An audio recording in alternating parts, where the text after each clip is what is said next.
Hello and welcome to Barn Vlog Solo. I used to do a series called Nailing It Down, and I decided to consolidate that series into this one, which is just Barn Vlog Solo. But part of this has been explainers. Now, there's a lot of Marxism 101 shit on the internet, and most of it, frankly, is unhelpful. One, it's usually podcasters using secondary and tertiary sources, commentaries on commentaries on commentaries, to derive at things that they believe is already found in Marxism because of their own personal or sectarian preference. Two, there's a need to go through primary texts. And three, the terms are often used as if they are sui generously obvious, as if we know what imperialism is when we invoke the term. But as we'll discover when we talk about even imperialism in the history of Marxism, but even imperialism in general, it has various meanings, and people tend to do to those meanings the way that many analytic philosophers used to criticize people talking about God, meaning they would say, well, they don't even know what they're talking about because their definitions are incoherent and they're going back and forth between them.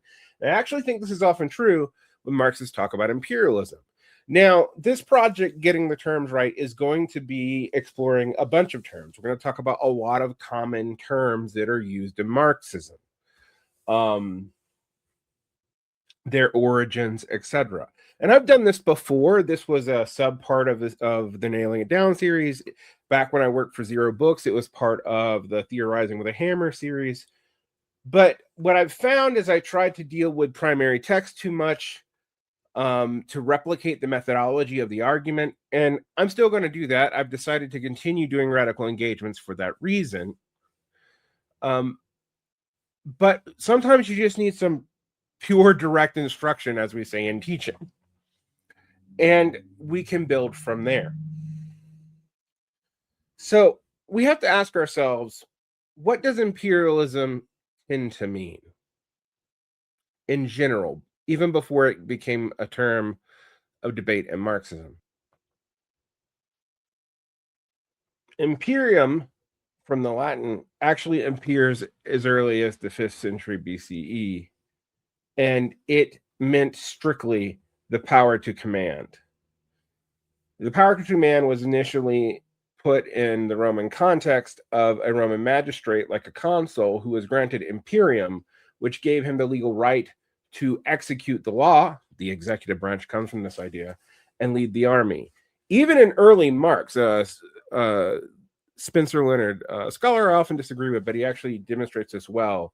This is the context in which Marx starts to use the term imperialism. He uses Bonapartism and imperialism as linked together because they're both linked to Caesarism.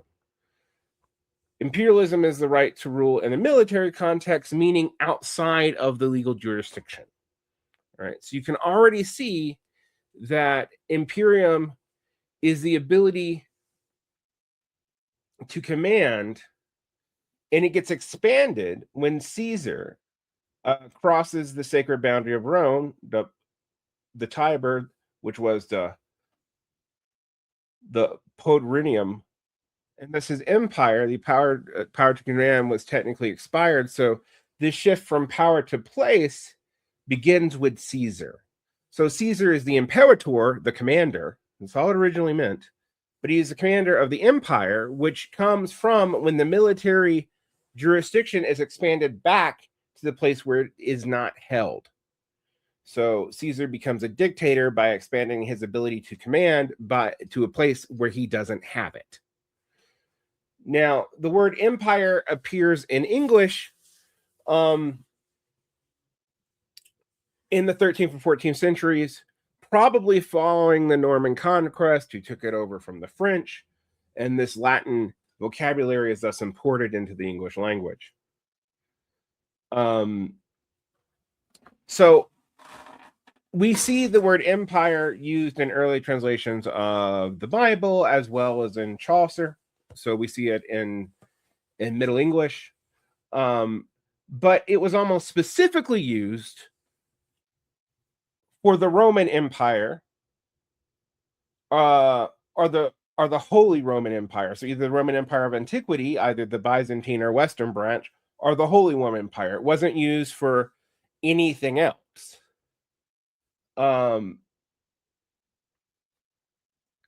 In 1533, during the reign of Henry VIII, England is called an empire for a first time. Specifically, in his appeal to the Catholic Church in the Statute and Restraint of Appeals, where Henry VIII, for the first time, uses the term empire to refer to England and not either the Holy Roman Empire or the Roman Empire, but this was a justification. So we see an evolution of the term. All right. So what we see here in this etymology, which is only vaguely related to what we're going to talk about later, but why it comes up in the English context. So we have imperium as the legal right to command an army, or to execute the orders of the legislative branch. You have the Imperium Romanum, which is the territory under Roman authority, which begins to expand when the imperator takes a formal role as the head of the executive branch and subsumes the other branches of the state. You have the 1300s use of empire to refer to the Holy Roman or ancient Roman states, or megastates, or multinational states. You have the term empire in 1533 invoked as a sovereign state independent of foreign people rule. So by the time you get to 1533. By the time you get to 1533, empire still has this idea of a multinational state, but the term is actually older, than that. In the French context, it was used for the Carolingian and Merovingian dynasties, because they were also modeling themselves on ancient Rome, even if they're also where we get like a lot of feudal in quotation marks ideas from. Now, imperialism, however, was not used to justify any of these phrases of the word empire. The first appearance of the word imperialism, or imperialisme, which I'm desperately mispronouncing because I don't speak French, was during the 1830s. And it actually had nothing to do with overseas colonies or global trade. And this is what Spencer Leonard was picking up on in his two books, Marx on Imperialism, Marx on Colonialism, where he says that it was almost indistinguishable from Caesarism or Bonapartism for Marx, that this liberalism and degeneration was talked about in imperial terms because that's the way it was used in France. All right. To be an imperialist meant that you were a supporter of the Napoleonic Empire, and particularly of the Bonapartist faction and the Bonaparte family. It was a domestic political label, similar to calling someone a monarchist or a Jacobin. In the 1850s, you have Napoleon III and the emergence of Bonapartism or Caesarism. Now, I can talk about the definitions of Caesarism and Bonapartism, and in fact, I probably need to do that before we get to a lot of other things. But we have to contextualize this again, because this didn't just emerge as a word in Marxism. Now, we'll notice that empires, as we think of them, have already been existent for a long time when we start using the term. But again, the term gained a lot of traction in the 1850s when Marx was particularly active in talking about what was going on in France, since they were revolutionary, because it became relevant in the reign of Napoleon III. This is where the term really takes on its association and its more negative connotation with imperialism the way we think of it today. So critics use imperialism to mark Napoleon III's style of government. They viewed it as a form of Caesarism. Caesar, imperator, a system where the leader uses popular appeals, military and pageantry, and bread and circuses to distract the public from the fact that he is essentially a dictator, and a dictator that is still serving beyond what a dictator is supposed to do. Remember, a dictator is supposed to exist only to solve a social crisis in classical European political thinking, particularly in the Republican political thinking. There is sometimes a need for dictators because the sovereignty is in disorder, and you can't have law without someone to enforce it. So you have someone who is technically given themselves a state of exception outside the law as a sovereign to reestablish the law. All right. This slur was picked up by the British mostly in the 1860s to prescribe pretentious and shady military posturings to the French government.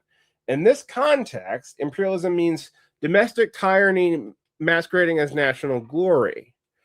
But it also had as implications, because the French Empire was expansive, this multinational idea tied to the state. An empire is a multinational state. It has many different peoples in it. In the 1870s, which is actually important for the context here, we see imperialism going under another transformation when it moved across the English Channel through British journalists. Now, also, this is around the time that Marx is really writing. So when Marx is describing imperialism, he actually talks about it in terms of colonialism a lot of the time. Or he's using the word to refer to what is going on in France and this imperial mode of bourgeois autocracy. In the 1870s, the word underwent a radical transformation, and it started to be used to refer to British foreign policy or British colonial policy. Benjamin Disraeli, the conservative prime minister at the time, embraced the idea of Greater Britain, but William Gladstone used imperialism as a dirty word to say that Disraeli was acting like a Bonaparte by pursuing expansive, aggressive military ventures in places like India and Afghanistan to distract from the fact that his government was failing at home. Now, what is interesting is the use of imperialism as a positive actually happens after imperialism is used as a slur in English. So in the 1880s, British supporters of the empire tried to start using imperialism as a positive word to support the conservative and expansionist governments. So if you think about the timeline of a meaning, the word imperialism emerges out of this like Republican context that is harking back to ancient Rome. In the 1830s, it means loyalty to Napoleon I and is mostly about French domestic politics and authoritarianism and bourgeois republicanism. Then in the 1850s and 60s, this is expanded to a critique of Caesarism and populist dictatorship, or what Marxists call Bonapartism. In the 1870s and 1880s, it is tied to an aggressive foreign policy in British parliamentary debates, saying that Disraeli is acting like a Bonaparte. And by the 1890s and 1900s, it is used to talk about a global economic system tied into these systems of colonialism. This brings me to a key point today. When we talk about Marx and his description of imperialism, we have a couple of things that seem rather distinct. One, when he uses the word imperialism, he's not referring to what we are talking about as imperialism. He is referring to Bonapartism and Caesarism most of the time. When he does actually describe imperialism in the British context, we have a couple of different stories. So we have a developmental view and a critical view. And this can be broken down almost in two distinct phases: in Capital Volume 1, in his writings on India, and then after his writings on Ireland, and writings on things going on outside of the European orbit, particularly in his later journalism. And during his time period in the First International, actually. So, the original thing that we associate with imperialism in Marx is imperialism in the form of primitive accumulation that starts actually within the development of capital. So you have the enclosures of the land, the seizure of the commons, which is then expanded out to seizures of other territory, such as Scotland and Ireland.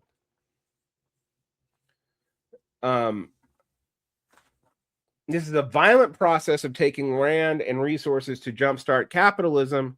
And he talks about the discovery of silver and gold in the Americas, the exploration, enslavement, and entombment in minds of the Aboriginal population in both Spanish and English America and French America, and the turning of Africa into a warren of commercial hunting of black skins, as was fundamental starting point for political economy. And he really seizes into this in his writings on the American Civil War. Okay.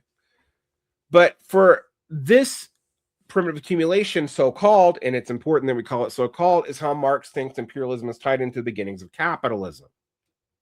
Now, when we get to later debates between the primary and secondary contradiction between different MLs and other Marxist groups, it's important to note that he thinks primitive accumulation is a horror. But when he wrote several articles for the New York Daily Tribune about British rule in India, he argued that England had a double historical mission in India, which was first a destructive mission to break down the old stagnant Asiatic modes of production. By that he meant village systems, the Mughal Empire, hand weaving, artisan crafts, and then laying the foundation for Western industry by building well-raising telegraphs, of which eventually nationalist movements in India could capitalize on. So Marx believed that backwards nations were being forced into the global war market. Imperialist powers were unintentionally creating the very conditions by creating an organized working class out of the former peasantry that would lead to socialist revolution. He basically saw that it was a painful but necessary step towards progress. However, in a later shift on his writings about Ireland and then his stances on India later, he completely changed course. In the later shift on Ireland and the periphery towards the end of his life, Marx started seeing what was happening in Ireland as not always progressive. In fact, he started seeing it as having a regressive character that could hold a country's development back. You can see this in Walter Rodney's underdevelopment thesis. He saw that England was using Ireland as a source of cheap food and labor while actively preventing Irish industry from developing. And later on, he would apply this even to India.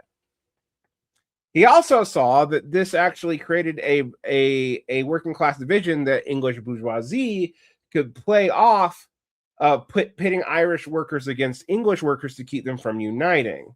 And then he started realizing that a nation that oppresses another can never free itself because it gave a way to stop the working class from uniting, thus also implicating some other things that we're going to deal with, which is like the contradictions of nationalism and Marxist thought.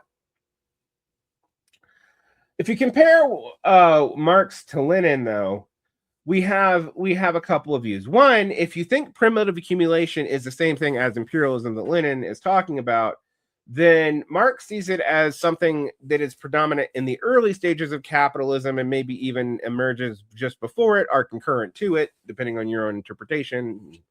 Maoist and people will debate about this today. And then you move into Lenin, who sees it as a highest stage of capitalism that comes out of monopoly capital. And what Lenin is actually doing here is dealing with two seemingly contradictory theories in Marx and Engels. One is the tendency of rates of profits to fall, thus increasing immiseration. But two is the increasing centralization of capital into the hands of fewer owners for means of efficiency, acting as a bulwark against the tendency of the rate of profits to fall. But this would create monopolies and entwine the states further and further and further into capital. Now, Lenin was actually combining a bunch of different views. He was dealing with Hilferding's writing on finance capitalism. He was dealing with Bukharin's early work on imperialism and monopoly capitalism. And he was dealing with his response to Hobson. Now, we're going to come back to Lenin. I'm going to try to explicate that a little more. But imperialism, when we talk about a Marx, is part of a primitive accumulation process that can also it can either promote or stall development. And he first thinks it promotes it by burning away inefficient kind of Whiggish tendencies. He later reverses that stance and sees how it can actually stop development and be a hindrance even within the core countries. Okay. Lenin is talking about this as an export of surplus finance capital so that overproduction doesn't become a problem. So is imperialism progressive in this view? Early Marx seems to think maybe. Later Marx seems to think no. Lenin thinks it's purely parasitic, and because of the ties of monopoly capitalism and with the state, would lead to war. Now, we have to come back, though, because imperialism has another development, which Lenin is responding to, importing the English and French tradition of the term back into Marxism, but with a different meaning, and that is the work of Hobson. Now, I've talked about the work of Hobson before, but I really need to go into it, and this will be where we end today before we go into the different Marxist definitions and go into Lenin more completely. All right. So John A. Hobson was a British economist who wrote at the end of the 19th century. His book in 1902, Imperialism, a Study, became a source code for many later Marxist theorists, but also was a source code for Keynesian and modern monetary theory, even though it isn't often credited. There's an underconsumptionist theory of imperialism in Hobson that actually mirrors both actually Rosa Luxemburg and also people in the German historical school and Keynesians who thought that this was becoming a problem because of inequity and not an underconsumption. Marxists saw imperialism as an inevitable death spiral of capitalism after Lenin, but Hobson believed it was a pathological mistake that could be fixed with better domestic policy, and that imperialism was actually a deviation from capitalism. So the core argument of Hobson is there's too much wealth, but too few buyers. And so to get buyers and to primitively accumulate markets, so this is a little bit like what you see in Marx, you have an expansion of markets in other countries. He sees this as a problem that occurs because, one, monopolization leads to a concentration of capital in the hands of a very small elite, which he called the plutocracy. And he said it leads to elite over saving, but not investing or spending on consumer goods, so hoarding. He says the elites have so much money they can't spend it all on consumer goods or even investing, so they oversave and look for places to invest capital, and when they don't find it, they have to have an expansionary growth model.